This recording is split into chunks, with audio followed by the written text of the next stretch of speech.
مجھے حضرت خواجہ عزیز الحسن صاحب مجذوب رحمۃ اللہ علیہ کی ایک بات یاد آئی. ایک مرتبہ حضرت حکیم الامت مولانا تھانوی قدس اللہ تعالیٰ سرہ مجلس میں تشریف فرما تھے اور اللہ تعالیٰ کی محبت، اللہ تعالیٰ کی عظمت دل میں پیدا کرنے کی ضرورت کا بیان ہو رہا تھا. تو حضرت خواجہ عزیز الحسن صاحب جو حضرت کے بہت ہی منہ چڑھے خلیفہ تھے اور کسی کو حضرت کی مجلس میں اتنا بولنے کی تاب نہیں ہوتی تھی جتنا وہ بول لیتے تھے. تو انہوں نے حضرت سے عرض کیا کہ حضرت یہ اللہ تعالیٰ کی محبت حاصل کیسے حاصل ہے؟ تو فرمایا کہ محبت جن کو اللہ تعالیٰ کی محبت حاصل ہے ان کی جوتیوں میں جا پڑو، ان کی جوتیوں میں جا پڑو، اس سے تمہیں اللہ تعالیٰ کی محبت حاصل ہوگی. تو تقوی کا حاصل بھی کیا نکلا کہ تقوی حاصل کرنے کا طریقہ اللہ تبارک و تعالیٰ نے یہ بتایا کہ کونوا مع الصادقین، صادقین کی صحبت اختیار کر لو، اس کے نتیجے میں تمہیں تقوی حاصل ہوگا. یہ وہ نسخہ ہے جو ہم سب کے لیے ہے، عالم ہو، جاہل ہو، ان پڑھ ہو، تعلیم یافتہ ہو، کوئی آدمی ہو، اس کو دین کی طرف، دین کے اوپر لانے کا اور تقوی اس کے میں پیدا کرنے کا واحد طریقہ یہ ہے کہ متقی لوگوں کی صحبت اختیار کرو. دیکھیے اللہ تبارک و تعالیٰ نے انسانوں کی ہدایت کے لیے 2 سلسلے جاری فرمائے ہیں ابتدائے آفرینش سے.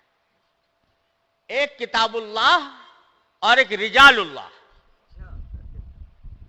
یعنی ایک طرف کتابیں نازل فرمائی، آسمانی کتابیں، تورات، زبور، انجیل اور خاتمۃ الکتب قرآن کریم، اور دوسری طرف رجال اللہ یعنی اللہ کے وہ بندے جو اس کتاب پر عمل پیرا ہیں، ان کا ایک سلسلہ جاری فرمایا. انبیاء کرام علیہم السلام، اس کے بعد صحابہ کرام، اس کے بعد تابعین، اس کے بعد تبع تابعین، بزرگان دین، اولیاء کرام، یہ سارا کا سارا سلسلہ ہے رجال اللہ کا.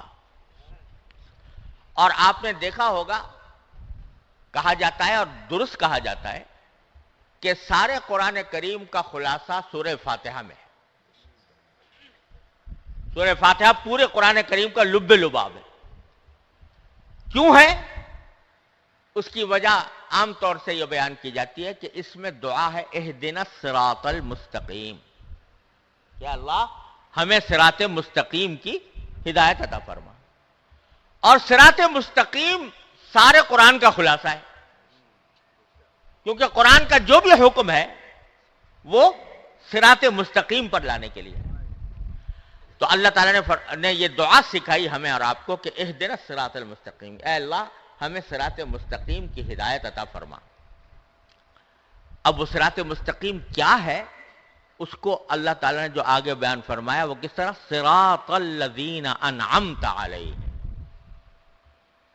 یعنی راستہ ان لوگوں کا جن پر اے اللہ آپ نے انعام فرمایا، جس کی تفصیل دوسری جگہ فرمائی اولئک الذین انعم اللہ علیہم من النبیین والصدیقین والشہداء والصالحین.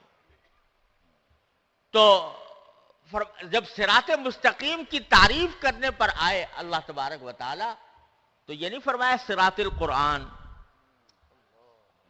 یہ نہیں فرمایا صراط الکتاب، بلکہ فرمایا صراط الذین انعمت علیہم. بتلا دیا کہ کتاب تو ہم تمہیں دے رہے ہیں، ہدایت والی کتاب آگے آ رہی ہے، لیکن اس کتاب پر عمل اس وقت تک نہیں ہوگا جب تک کہ الذین انعمت علیہم کے ساتھ اپنے آپ کو وابستہ نہیں کرو گے. جب تک ان کے ساتھ اپنے آپ کو وابستہ نہیں کرو گے، ان سے دین کو نہیں سیکھو گے، ان کی طرز عمل کو نہیں دیکھو گے، ان کی صحبت میں نہیں رہو گے، اس وقت تک اس کتاب پر ٹھیک ٹھیک عمل کرنے کا سلیقہ تمہیں نہیں آئے گا. اور مثبت طریقے سے بھی نام لیا تو رجال کا نام لیا، صراط الذین انعمت علیہم. منفی طریقے سے نام لیا تو بھی رجال کا لیا، غیر المغضوب علیہم ولا الضالین، یعنی ان کا راستہ نہیں جن پر اللہ آپ کا غضب ہوا، ان کا راستہ نہیں جو گمراہ ہوئے، بلکہ راستہ ان کا جن پر اے اللہ آپ نے انعام فرمایا. تو دونوں باتیں بتا دی کہ ایک تو اس قرآن پر صحیح عمل اس وقت ہوگا جب تم قرآن پر عمل کرنے والوں کے ساتھی بن جاؤ گے اور ایسے لوگوں کی صحبت سے پرہیز کرو گے جن پر یا تو اللہ کا غضب ہے یا جو گمراہی کے راستے میں بھٹکے ہوئے ہیں. تو سارا سورہ فاتحہ میں سارے قرآن کا خلاصہ اللہ تبارک و تعالی نے جو بیان فرمایا. تو اہدنا الصراط المستقیم تو ایک آیت ہے اور تشریح اس کی 2 آیتوں میں ہے. صراط الذین انعمت علیہم غیر المغضوب علیہم ولا الضالین. اس سے ہمیں اللہ تبارک و تعالی نے یہ سبق عطا فرمایا کہ دین کو اگر سمجھنا ہے تو اور دین پر عمل کرنا ہے تو اس کے لیے ہم نے تمہارے واسطے رجال اللہ کا سلسلہ جاری کیا ہے. اس رجال اللہ کے سلسلے سے وابستہ ہو کر ہی تمہیں دین صحیح سمجھ میں آئے گا اور اسی رجال اللہ کی وابستگی سے تمہیں دین پر عمل کرنے کا طریقہ معلوم ہوگا.